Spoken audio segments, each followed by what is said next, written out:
And we're live. Hi, everybody. Hello. We're back.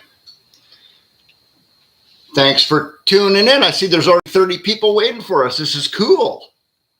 So we are going to jump right in here. Sorry, I got to mute this. Right. Technical difficulty.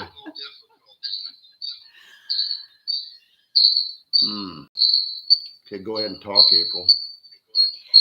So welcome back from very rainy Cedar, British Columbia in Canada, if you don't know where we're from. Gonna turn your stuff off? Okay. Yeah, I can't make this work. We're back since the last time was only a couple weeks ago, which is pretty good for us. We don't do this very often, but we thought we're going to give this a try. We're on a Sunday after we did a poll on our community tab, and the highest number was definitely for Sunday, so we're giving it a try. Yeah.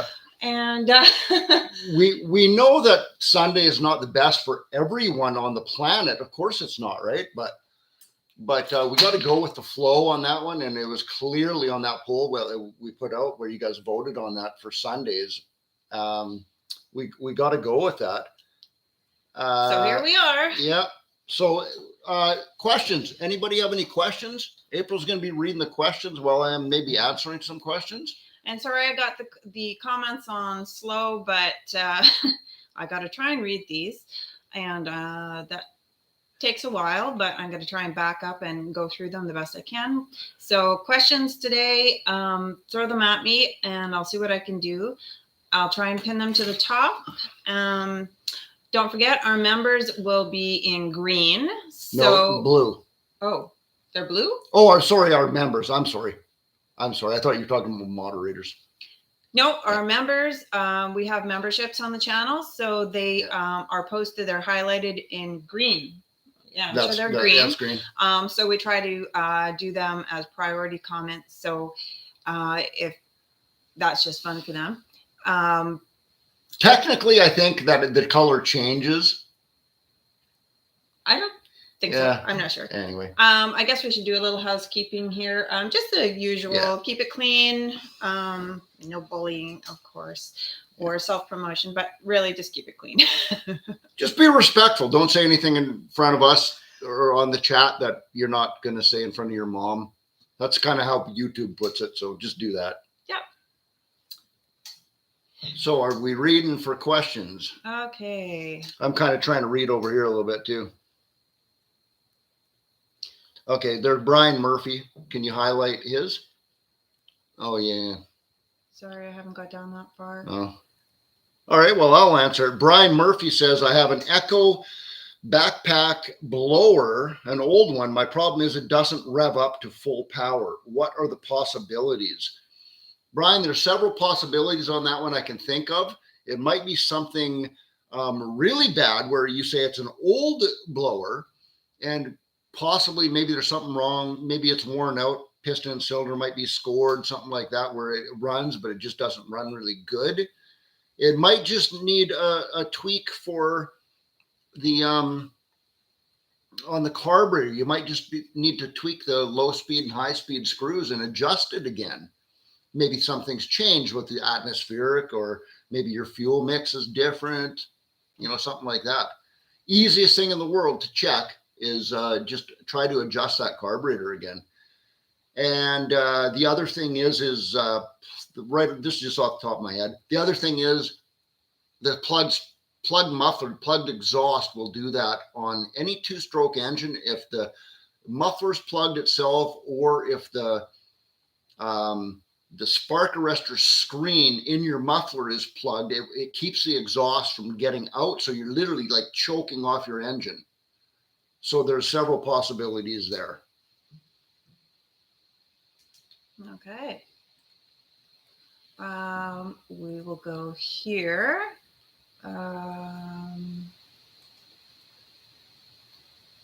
Did you see another one? Yeah. Okay. So this is hello from Mississippi River on a towboat. Cool. Can I use a needle to clean out the needle valve?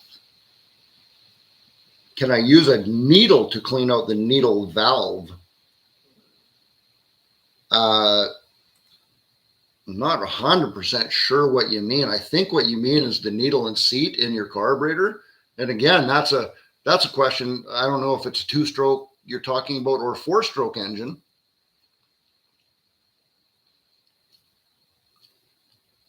I'm not 100% sure, Hubert. There's not enough information in that question. You want to give us a little bit more, Hubert? Yeah, maybe a little bit more specific than that, and I'll probably be able to help you out a little bit more.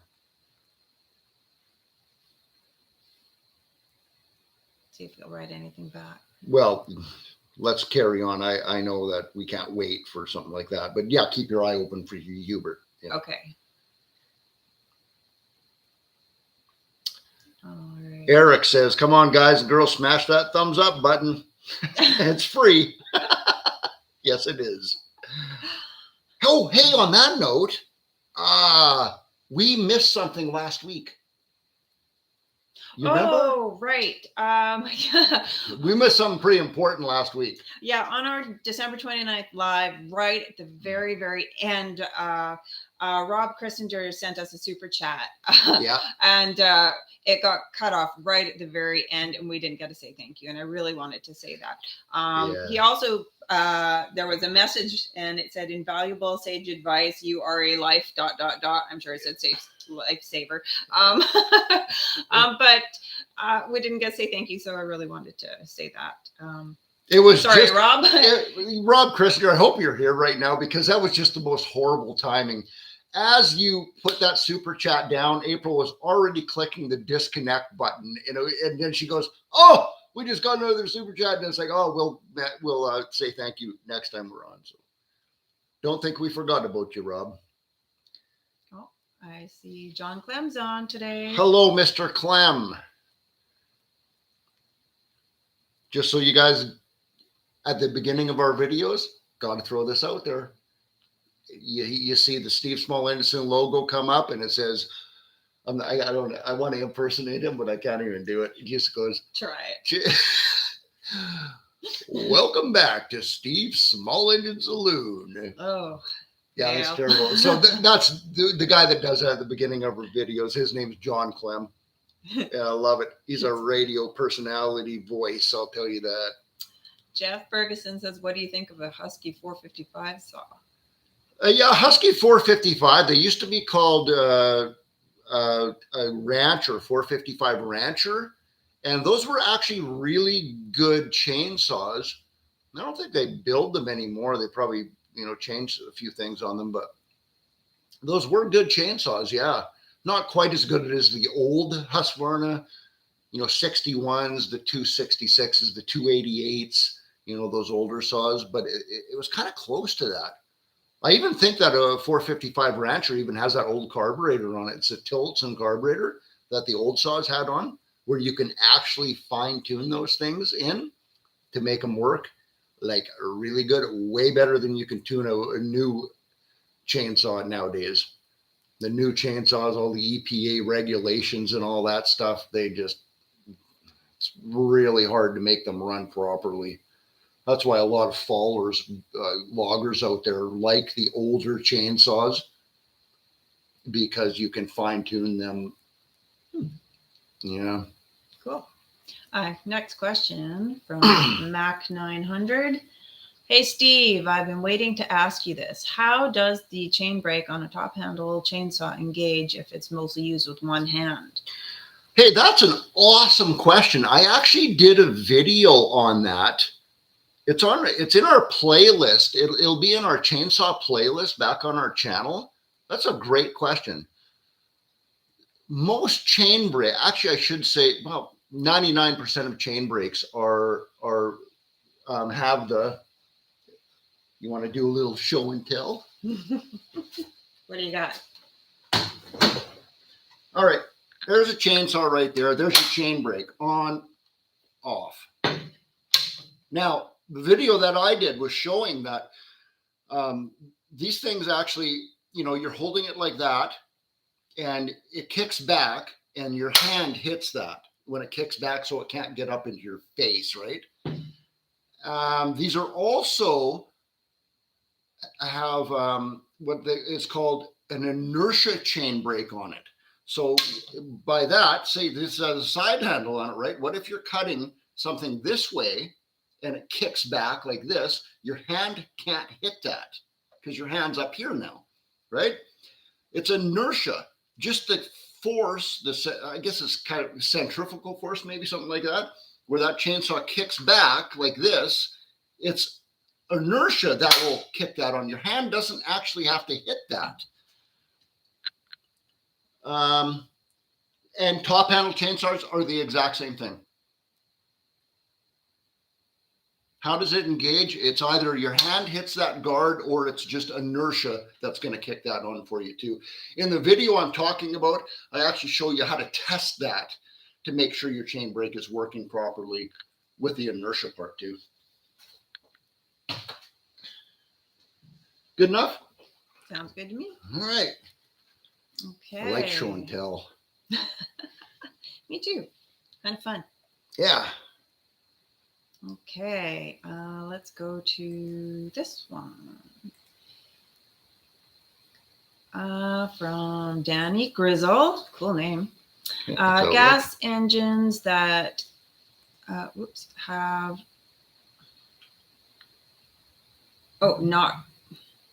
not run in years. Any pointers to crank? Is that what it is?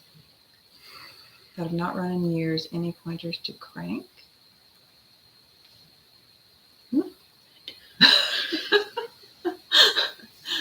Do I understand that? See, there is a thing there with this word crank, and I've ran into this on the Facebook groups and stuff too. Is that just to get it started again? No, so depending on where you live, I'll tell you the difference right here. This is kind of a weird one for me. I know that maybe in the UK or Australia and stuff, when they say crank, they mean fire. Like fire, crank it up and it fires and it'll start even momentarily. That's what a lot of people in other parts of the world call it, that cranking. And where we live, and in a lot of places in the United States too, cranking just means simply pulling it over. It's just you're cranking the engine, pulling it, cranking it, and it won't start. So I think that's what you're saying, is that won't fire. Did you already take it off? Yeah, I did. Oh. Sorry. Can you? Yeah, because I'm reading it over here on my phone too. Okay. Yeah. Let me just see that one more time. Gas engines that have not run in years, any pointers to crank? I'm thinking that you mean start. Okay. Any pointers? We have at least 30 videos in our playlists on exactly that, depending on, see, you're just saying gas engines, could be a 2-stroke, 4-stroke, all kinds of stuff like that. So any pointers on to crank? Yeah, lots of them. I can't really think of anything to just tell you, because I don't know if it's 2-stroke or 4-stroke. It's different. All right. Okay, ready for the next one? Yeah. Okay, I just lost it. Right here. Brian Murphy again. I have an Echo backpack blower, an old one. My problem, it doesn't rev up in full power. I already answered that one. Oh. That was the very first one I answered. Oh, you skipped ahead. Yeah. Okay, never mind. Mm-hmm. SKSX. Oh, we have a member joining. See, it is green. Yep. SKSX. I got a little old Mac McCullough chainsaw he's talking about there.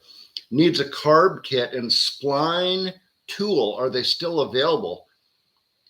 I'm kind of surprised it actually needs a spline tool if it's an old Mac. Where are you seeing? I don't know. I just picked it. A Mac that needs a kit. The old Mac that needs a carb kit and spline tool, are they still available? Absolutely.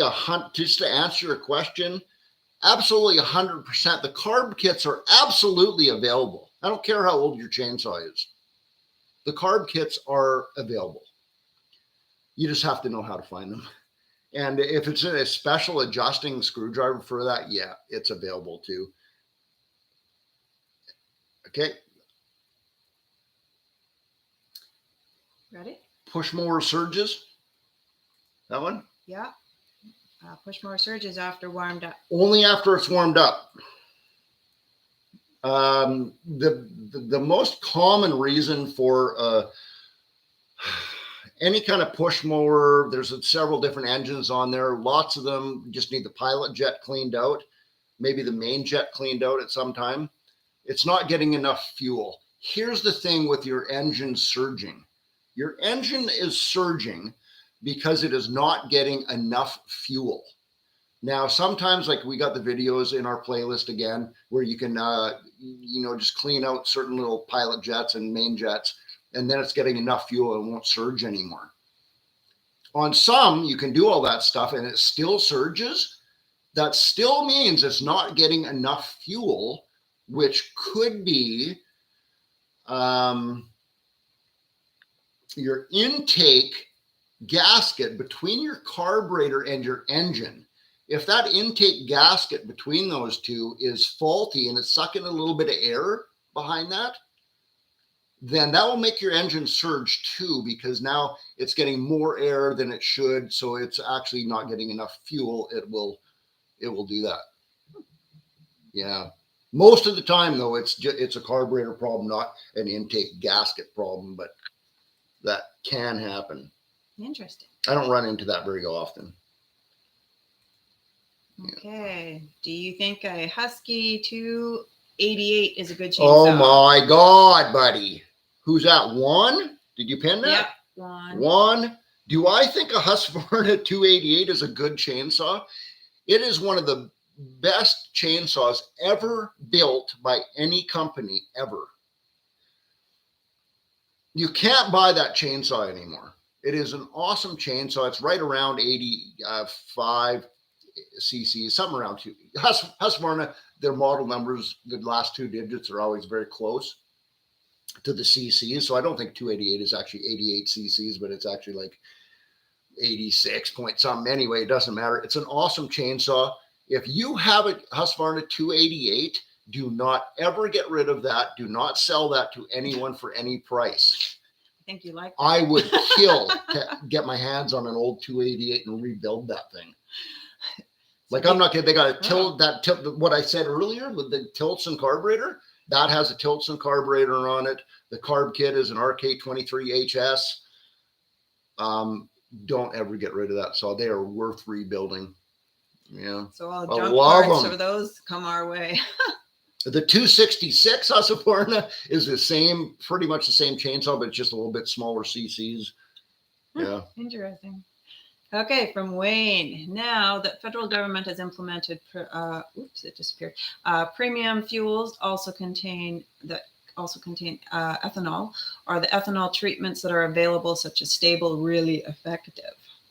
I've been experimenting with Stable for a long time, actually, and I do believe they are effective, even with ethanol gas. I really think they do work, but if you can run all your stuff with non-ethanol gasoline, petrol for my UK friends, then that's better. Absolutely.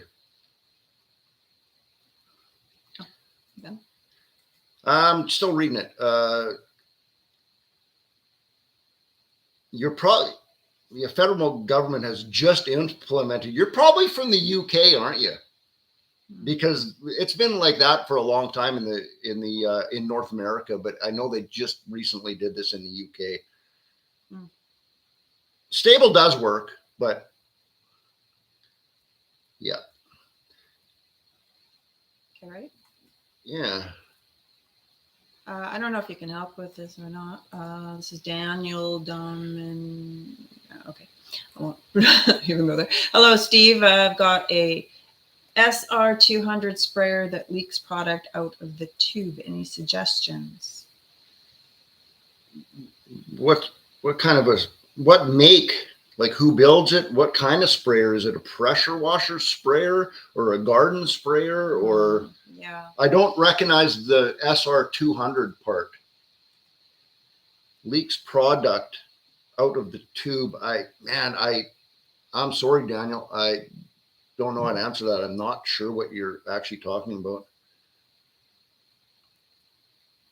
Remember, everybody, when you put a question in, put as much specification in there as you can. Make, model, specifically what it is, exactly what it is. believe it or not, he doesn't know every product on the planet. Yeah, Almost, but not everyone. by far. How about, okay, here we go.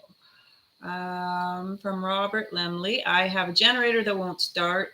Doesn't seem to get spark. How do I check for spark?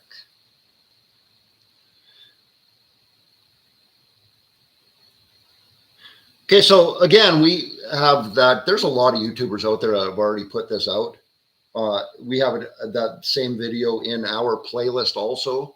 It's probably in our lawnmower playlist. It's a lawnmower, weed eater playlist, chainsaw playlist. It's all the same.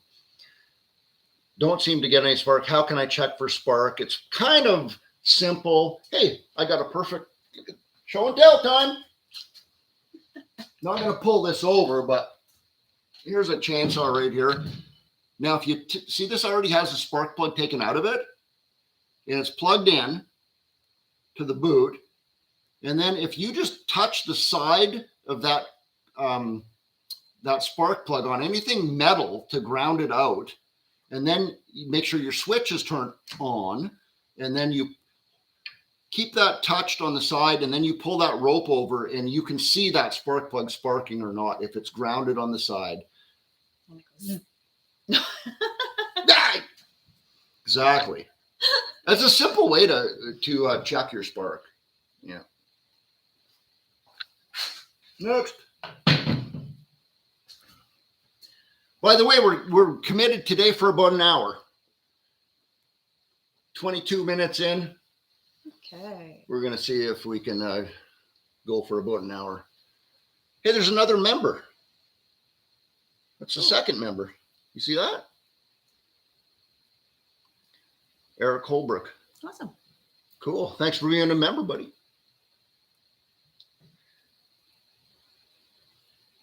All right. All right. Let's see what this one is. Okay, from Bob Swanson. Why do chainsaw people pull the start cord out when shutting? Oh my God. Oh my God. I want to do a video on this. I want to do a video on this so bad. I'm going to. These are old school chainsaw guys that do that. I don't have starters taken off and everything right now to show you this. Oh, I want to answer this question so bad. Pull the start cord out when shutting off the saw.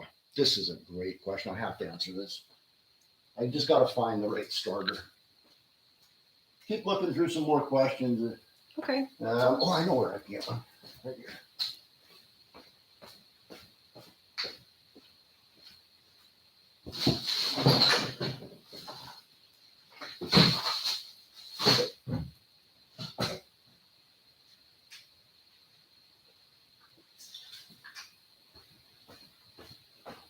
All right. I think I actually have enough stuff to actually show this guy. Oh, he's got something. There's one right there. Okay. I'm going to move this stool. This is a great question. I love this. Okay, so there's the old school guys that are here's an old starter right here. They have their chainsaw running, and then you see them, and they pull that starter out like this, and then shut it off. And as it shuts off, they go like that. That's exactly what you're talking about. Now look at this starter. Oh, right there. You see how that starter right there has no starter pulls? in here, it's just grabby little things right there. The starter pulls themselves are on the flywheel. So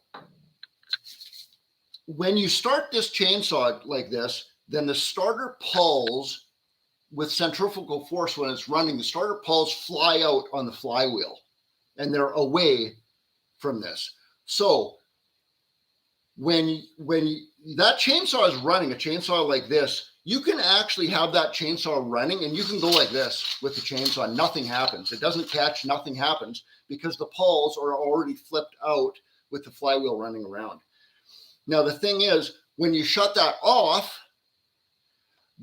before the engine is completely stopped, the pulls on the flywheel come back in and they will grab these little grabbers and smack that in like that. And you can, if you don't do that on one of these old chainsaws, you can actually bust that starter handle right off. It'll actually break your rope because the engine shuts off. It grabs the pulley here and it'll actually twist it and break your starter rope right in half.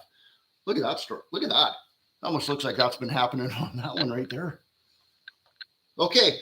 That's why old school guys with old saws do that.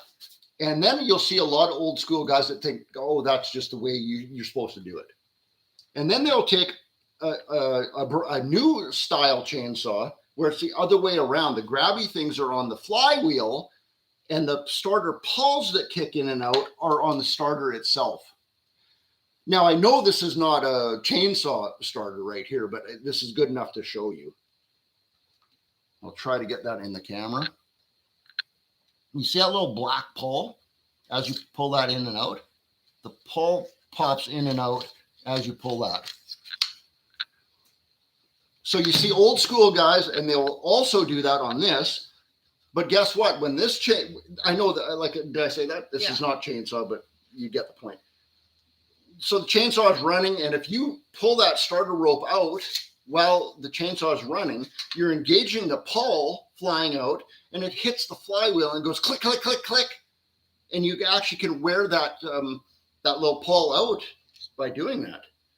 So a lot of old school followers, they don't understand the difference between that, and they'll have a brand new chainsaw, and when they go shut it off, they think that's smart. They do that again, shut it off, and when they do that, it's going click, click, click, click, and it's damaging the starter. So on a new style chainsaw, you do not want to do that because you're actually hurting it. So there's a difference there. Woo! Did I answer the question? Oh, yeah. Awesome. I've been waiting for that question for a long time. I am going to do a video on that. I've had that on my video to-do list for a very long time. Cool. Yeah, I'm going to do that soon. Maybe a little bit more in depth, and I'll get a lot more close-ups in there and show you more. All right. Okay. Let's replace with this guy. Seattle here. Snapper mower after warm surges puffing sound.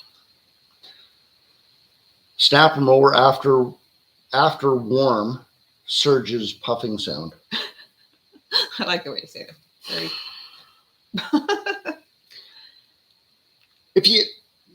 In my experience, if just right at the end, that puffing sound you're talking about, if you hear that puffing sound, it's not all the time, but I would be checking the valves, to be honest with you. The valves aren't opening and closing quite right. It might run with your valves out of adjustment, but it might be puffing back through the carburetor or something like that. If you hear that puffing sound, I would check the valves. I would. Yeah, snapper mower. I'm assuming that's a 4-stroke. Very few 2-stroke mowers out there anymore. Yeah, try checking in the valves. Okay. JD, Happy New Year from Maine. Okay, cool. What typically causes the small suitcase generators to surge back and forth and die under load? Is that the servo motor for the electric throttle starting to fail? Yeah, so those suitcase things, I know what you're talking about. There's that little electric motor on top of the carburetor that does that. I've actually replaced a few of those little motors to see if it would help, and it never helps. They're expensive, that little thing.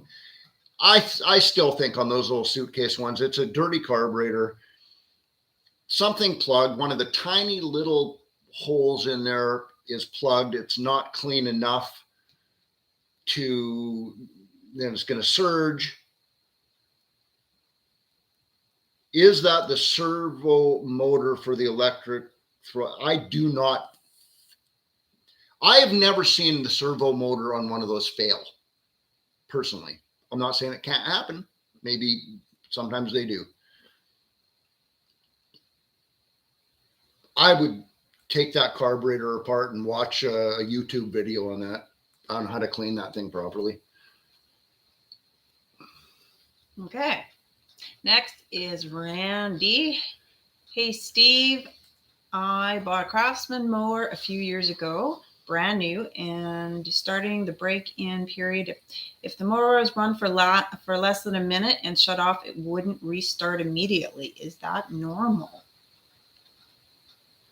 Is it a Honda engine on that? Because Craftsman mowers can have Tecumseh engines, Briggs and Stratton engines, Honda engines, knockoff offshore engines. That could have any engine on it. Brand new. During the break-in period, if the mower was run for less than a minute and shut off, it wouldn't restart immediately. Is that normal? There's a couple Honda technical bulletins that came out, and there was a thing with Honda where it was with the little wax pellet thing to turn your auto choke off and on. There was a thing with those wax pellet things. It was an auto choke, but it didn't work, and it did the exact same thing that you're talking about right there. Even in the owner's manual of those engines, it said you have to keep that thing running for at least 3 minutes. If you shut it off and pull it again, it's not going to start because the choke is not coming back on again. It was a really poor design from Honda. I don't even know if they still make those things. They got a lot of backlash for that wax pellet auto choke. It was like this new invention that hey, this is going to be great. Well, no, it sucked. There's not a mechanic I know that likes those things. Yep. Okay, let's go here back to Brian Murphy. What two-stroke oil do you prefer? I thought Redline was good. Any brand stand out? I have never heard of Redline. That could be a matter of where you're from. Yeah. So that's kind of a tricky one. Yeah. We're Canadian, so we get kind of different brands. Yeah, I agree. I've never heard of Redline mix oil ever. First time. What do I prefer? I will show you this.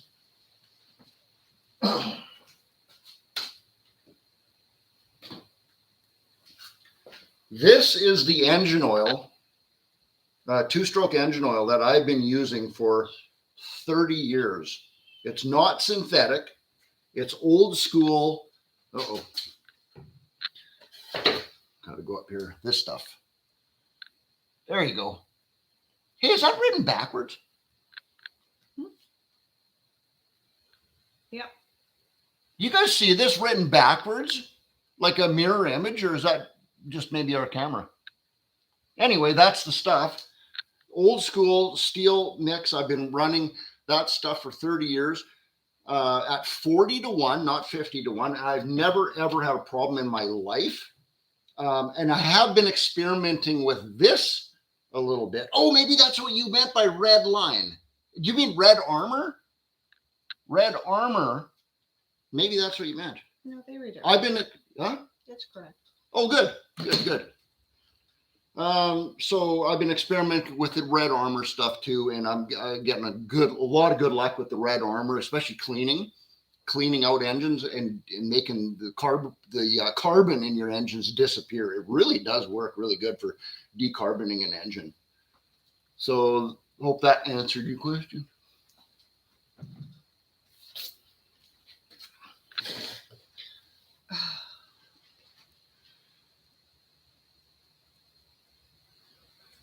Yeah, James says that's just on our side. So, whew, good, because nothing more unprofessional than having your shirt and hat written backwards.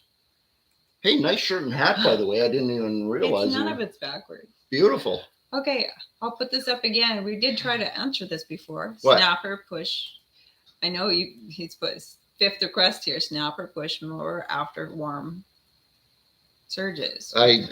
Maybe he missed it somehow. Yeah, go back. We already answered that. Yeah.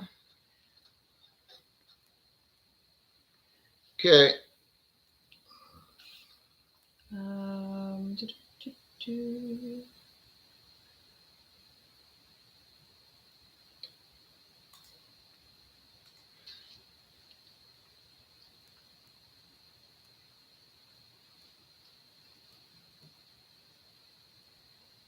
No?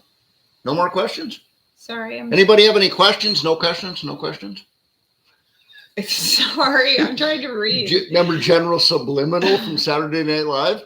Anybody have any questions? No questions? No questions? Okay, Robert. Okay, what type of pull start fits any of the Husky blowers? Mine is 165 BT blower. The starter is acting up.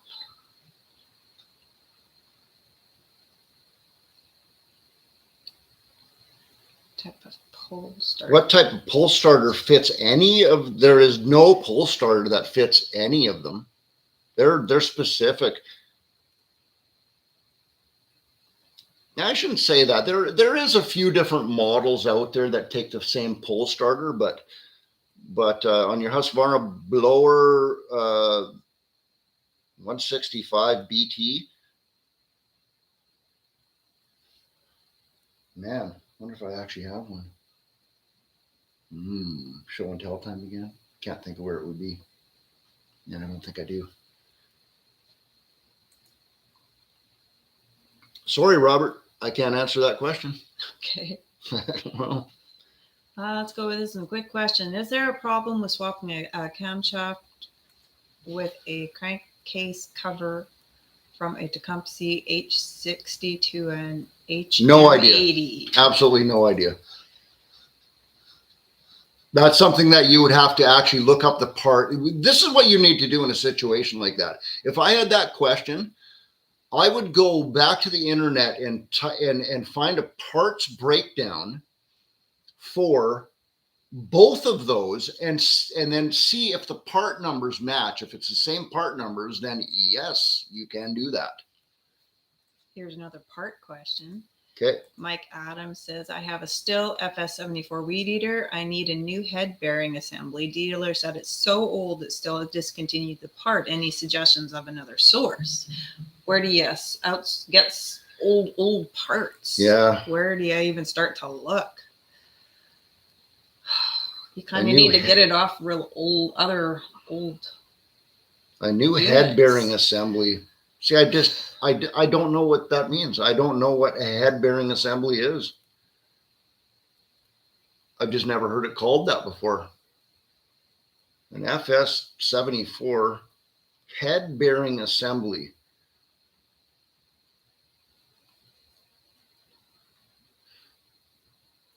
Well, it doesn't really matter, actually, technically, now that I read the end of your question there. Dealer says it's so old, it's discontinued. The part is obsolete. Is there any other suggestions for another source? Just Amazon, eBay. Good luck getting a. Hey, you know what you could try? Go down to your local small engine shop, because a lot of local small engine shops where you live, they have dead stuff in the back somewhere, like a boneyard, where they might have an old one that they're willing to get rid of and sell to you like super cheap. That's probably your best option. That's what I do. I do that a whole lot, actually. I like this. I have a Husky 61. It purrs like a cat on idle and roars like a lion at full throttle. Husky 61s, again. Husky 61s are great old chainsaws. I don't know if that's a good or a bad statement. I couldn't see it. You didn't pin it.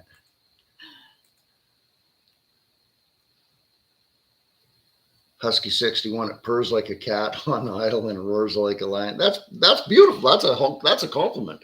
Okay. Yeah, that's a good chainsaw. I told you that's a good chainsaw.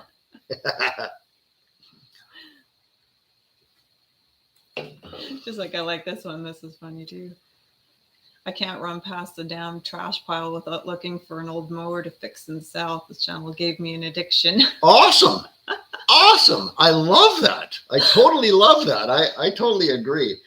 Every time I see a trash pile, you know, especially in springtime, I don't know where you live, but in the springtime around here, the garbage men go around, they pick up specifically in springtime where you can put anything out there. You know, you put couches on their chairs on the road and they'll take that away for spring cleaning. And every time I drive by a pile like that, I'm looking, is there a lawnmower in there? Is there a cool chainsaw under there somewhere? Well, we live by the 3 R's, the reduce, reuse, recycle. Yeah, that's right. You pick something up off the side of the road like that, you're recycling. It's not going in the landfill. Plus, maybe you're going to make a little bit of money on that too. Love it. I like, well, here's just a good statement, Bob. John, my snowblower had carb problems, was able to fix it by removing the float bowl using carb cleaner. Works great now. Awesome. Excellent. Yep.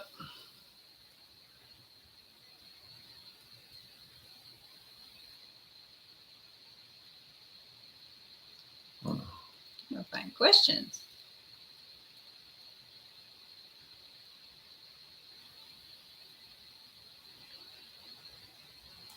These questions are actually going by for me like really quick too. You still got it on slow mode?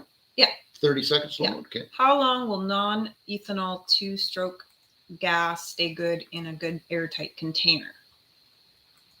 Probably 2 years.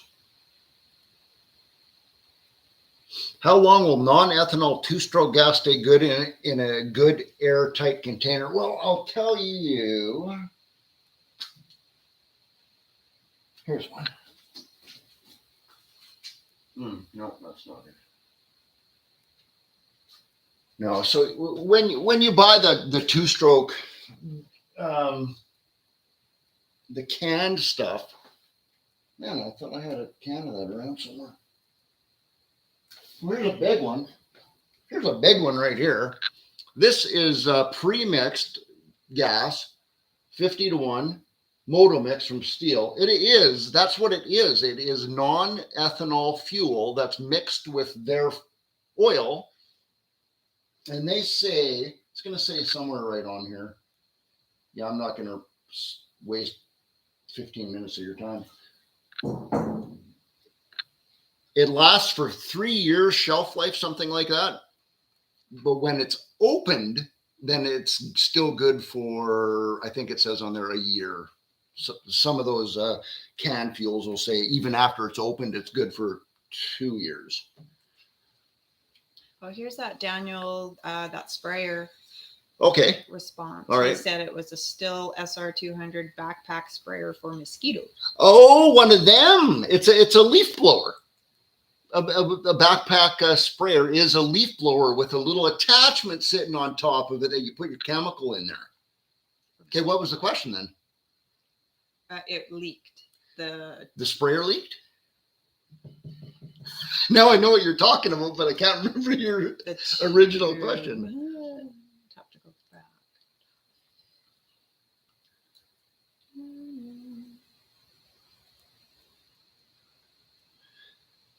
Okay, hey, well, are you looking for that? Mm-hmm. Okay, well, while she's looking for that, Reno Stubbs, he says, I am having issues with my pressure washer gun. It is an easy fit, or is it an easy fix? The issue is in the middle section of the gun. Love it. I know the answer. I just wish I had one to show you. So, a pressure washer. Actually, I do have one. Maybe.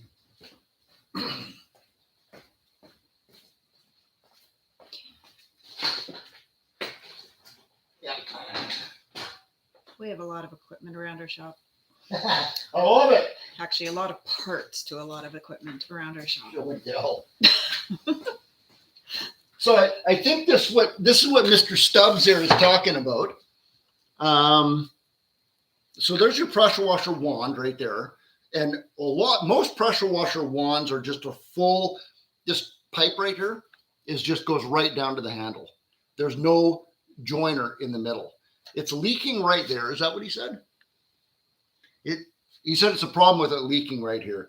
So yes, it is an easy fix. It is a specific part though. So you unscrew this in the middle. I don't even know why they build these like this, to be honest with you. What's the point? Okay, so now you have it like that, and it's leaking where that joins together in the middle. There is, I already know that I can't show you this on the camera because the camera is not going to get down there.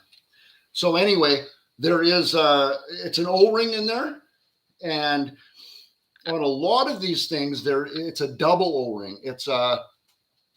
It comes in a package. It's a little envelope. I would go to Amazon maybe and just type in pressure washer wand repair kit, something like that. And it comes with two parts. It comes with an actual O-ring, a round O-ring, and then the other part is kind of the same size as an O-ring, but it's flat and it has a little indent on one side where you put those two together and the O-ring fits in that little indent, and that's what goes in there. They're cheap, and it is actually super easy fix to do.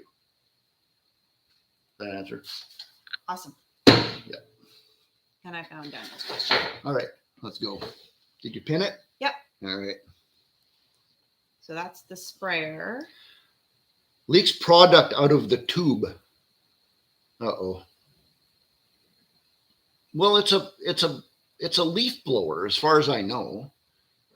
It's a leaf blower with a liquid reservoir on top that mixes the liquid into your leaf blower so you can shoot it out and it fogs. I don't know. I would say if you got a leak in the tube, it's probably a faulty tube. Replace the tube. Yeah.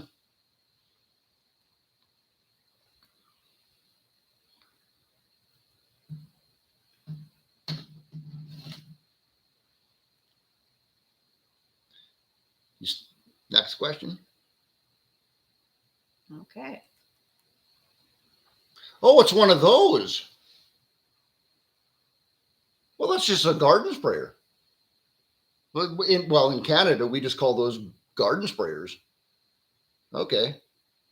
Well, if it's got a leak in the tube, I know some of those screw right into the actual liquid reservoir, and it's just an O-ring in there also. You can replace that O-ring, probably any hardware. Hardware store, if you just take the old O-ring and you probably get one. And yeah, if it's leaking product out of the tube, maybe it's a faulty tube. Yeah. Okay. Rob Graff. Okay.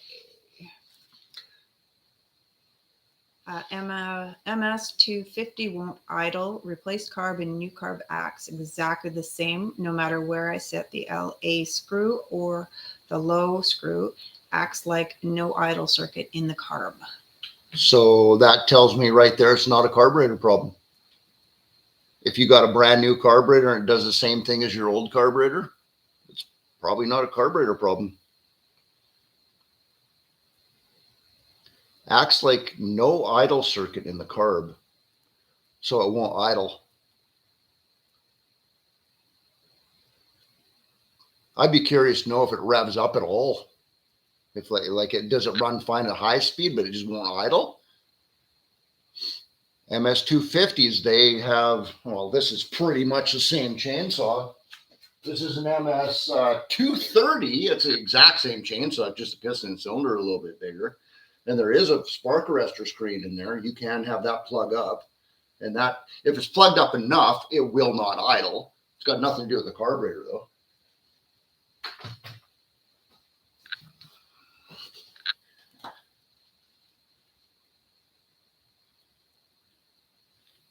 Okay. Runs great off idle, he says. Okay. Okay. I love this one. Ken Johnson. My neighbor couldn't get their generator running for 2 weeks and asked me to come over and look at it. The on-off switch was off. LOL. It's about right. Hopefully you charge it $20. $50. Yeah, there you go. It's like that old joke of the mechanic. He says he goes over to somebody's house and they needed him to fix something, and he looks at it and he goes, and he takes a hammer and he bangs the side of the engine, and then he starts it up and the thing runs. And he goes, that'll be, $100. And they're saying, what do you mean $100 for 15 seconds of work? And he goes, you're paying me because I know where to hit it with a hammer, not because I did hit it with a hammer. Here's a question close to home from Eric Holbrook. Okay. Steve, I'm getting ready to order the Still 500 from Donnie Walker at Walker's Saw Shop. Oh, yeah.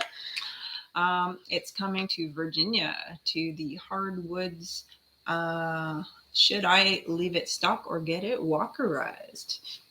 Well, first of all, Eric, why, if you're going to not get it walkerized, why would you buy it from Walker's Saw Shop? You can buy one down there and save the shipping cost, right? Obviously, you know why. You're getting it done at Walker's. Yeah, Still 500. Absolutely. Get Donnie to walkerize the crap out of that thing for you. And that's what he does. Yeah. Walker's Saw Shop modifies 2 chainsaws a day. That's all Donnie can do. It takes that much time. Yeah. Full time, that's pretty much all Donnie Walker does now, is just modifying chainsaws. They go through a lot of them, man. Hardwoods in Virginia. Yeah. Okay, Christopher Dess. I have a Still 025 that starts and runs fine. Will die and then slowly die at idle. Tried to set the low jet from your video. Might have helped at first, but it still dies out. Mm-hmm. So that is, again, the 025 is exactly what the last guy was talking about, an MS250. An MS250 and an 025 are the exact same chainsaw, just a little bit just newer. They changed the model number mostly. The chainsaw that I just pulled up here, that is pretty much exactly the same as an 025. Also, starts and runs fine. Will idle and then slowly die at idle. Man, that sure sounds like a carburetor adjustment thing. Still dies out. Fuel filter maybe getting plugged. Old fuel. It's old fuel that's not fresh. Having a hard time burning that.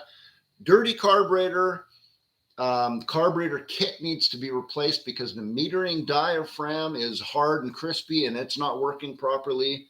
Tons of videos actually in our chainsaw playlist back on our channel that could possibly answer that question. Yeah, there's actually many things. Yeah. Okay, lots of numbers in this one. Frank Mayer. Hi, Steve. Why did Tecumseh make a 0.5 horsepower engines like the 8.5, the 9.5, 10.5? Why the 0.5? Any story about that? Since they had the 8, 9, and 10 horsepower engines as well. Why the 0.5 models? I think that's a marketing thing, to be honest with you. I don't actually believe that there was a difference between the 0.5 and whatever. They were just, you will see that, I want to say like maybe 10 years ago or something like that, they stopped putting horsepower ratings on the top of the lawnmower engines. They started putting out gross torque, where it'll say 9.25, big 9.25 on there. And a lot of people go, oh, that's horsepower, 9.25 horsepower. But then you look under it in really tiny writing and it says gross torque. It's not horsepower. The reason they started doing that is because it was Sears Craftsman that were cheating. There was no law against just throwing any number you wanted on top of that lawnmower. You could have the exact same lawnmower engine, Tecumseh and Briggs, and you could see that engine on one, like a Husqvarna lawnmower, same engine that the Craftsman has on it, and Husqvarna lawnmower with the same engine would say 5.5 horsepower, and then the exact same engine on the Craftsman would say 6.75 horsepower, and it was total crap. There was no laws against it back then. That was only like 10 years ago. So that's why they put gross torque. Probably longer than that. You're getting old. Yeah, maybe that was 30 years ago. Anyway, so that's my answer to that. I think that 0.5 is crap. It's just a load of crap. I really believe that. All right. We're getting close to our time, so let's just pick a few more questions. 4 more minutes. Okay, let's go here to Michael Dean. Hi, April and Steve. What do you think about the Harbor Freight Predator series engines? Have you heard of those? Yeah. Harbor Freight Predator series. How do they really compare to Honda small engines? That's actually a really good question. First of all, Predator engines, I don't think are just sold at Harbor Freight. It could be Harbor Freight brand.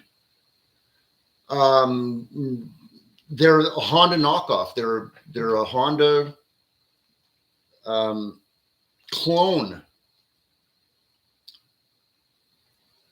Again, 10 years ago.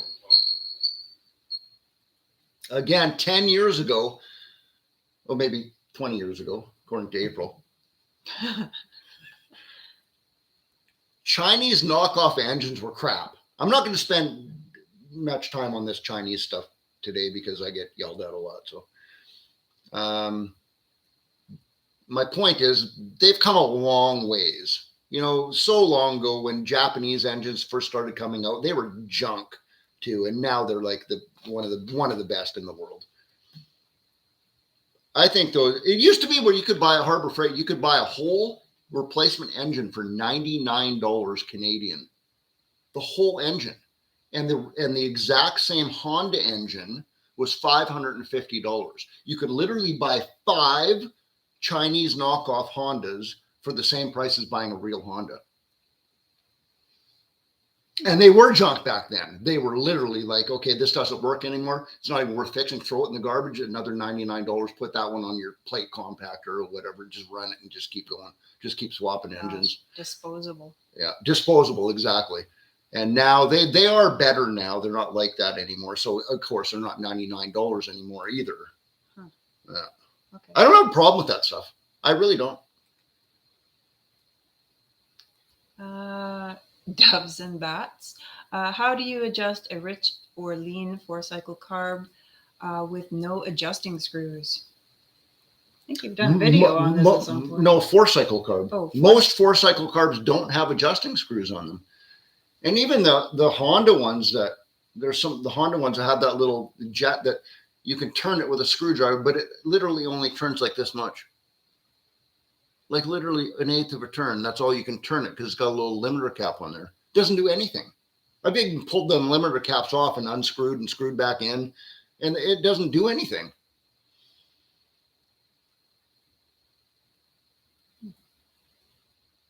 How to adjust a rich or lean 4-cycle carb with no adjusting screws? Well, there you go. Most of them don't have adjusting screws. Clean it and make sure it's spotlessly clean. Do it properly, and if it runs rich or lean. Okay. Sometimes it's a valve thing in that too. If you know for sure it's running way too rich or it's running way too lean, where your muffler is like turning red because it's running so lean, that's a carburetor issue. Or no, it could be a carburetor issue, but it's also could be a valve issue too.